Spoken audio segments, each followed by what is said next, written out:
Aamir Liaquat case में अहम पेशरफ। Aamir Liaquat postmortem case का फैसला आ गया। बुशरा इकबाल ने अहम इंकशाफ कर दिया। मारूफ टीवी एंकर और सियासी शख्सियत डॉक्टर आमिर लियाकत की साबका अहलिया बुशरा इकबाल ने अपने ट्विटर अकाउंट पर अहम ऐलान करते हुए लिखा है, अल्हम्दुलिल्लाह, अल्लाह ने हक को सुरखरू किया। हमें मरहूम आमिर लियाकत के कत्ल केस में कामयाबी मिली।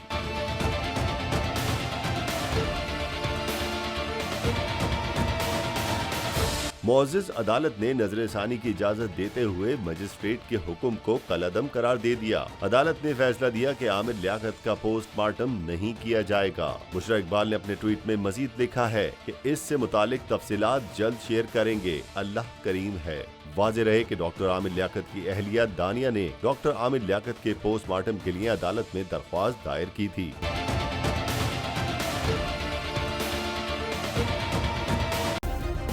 सब्सक्राइब करें और बेल दबाएं ताकि कोई खबर रह न जाए।